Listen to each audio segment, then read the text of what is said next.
Welcome to the Mark Janard Show, the cybersecurity show. Let's talk about SIM swapping. So without further ado, let's get right into it. We're going dark.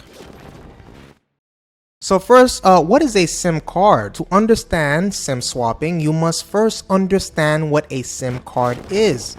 Also known as a subscriber identity module, a SIM card is a small card that contains a chip for your smartphone to work. You must insert a SIM card into it. This lets you make or receive calls and send text messages. The SIM card in your phone holds plenty of information. This includes data indicating that you have permission to make calls and send texts. Without the SIM card, you could only use your smartphone for activities such as accessing the web on a Wi-Fi network or taking photos. Please take a moment to hit the subscribe button and the like button. Please take a moment to hit the subscribe button and the like button. Let's talk about how SIM swapping works. A SIM swap scam happens when criminals take over control of your phone by tricking your carrier to connect your phone number to a SIM card in their possession.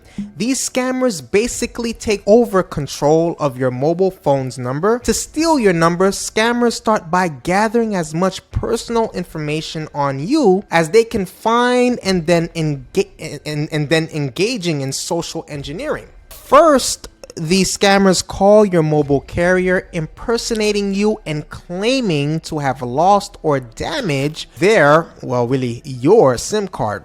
Then they then ask the customer service representative to activate a new SIM card in the fraudster's possession. This ports your telephone number to the criminal's device, which contains the scammer's own SIM card. Once your carrier completes this request, all phone calls and texts that are supposed to go to you will instead go to the scammer's device. How are fraudsters able to answer the security questions your mobile carrier asks? Please let me know what you think about this before I get into it in the comment section below. Please let me know. How can they provide any personal information your smartphone provider's customer service rep asks when trying to determine if it's you on the other end of the phone? That's where the data scammers have collected on you through phishing emails, malware, or social media research becomes useful.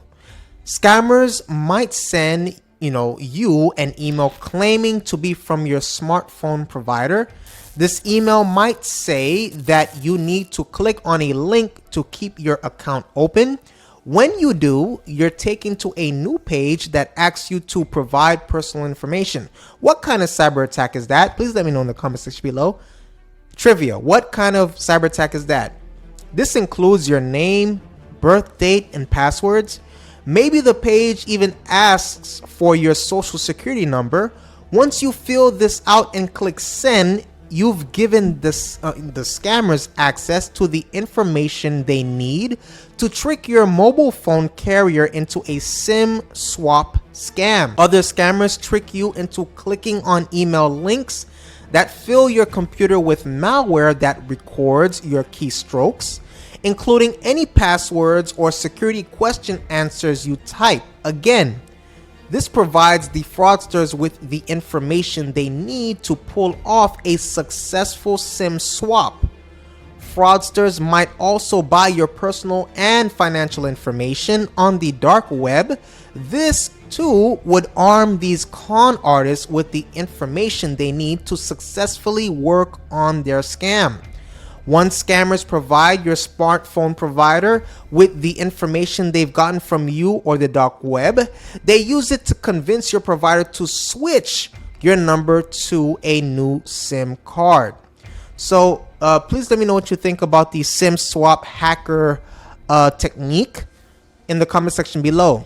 Please take a moment to hit the subscribe button and the like button. Please take a moment to hit the subscribe button and the like button. I appreciate your viewership and see you on the next video.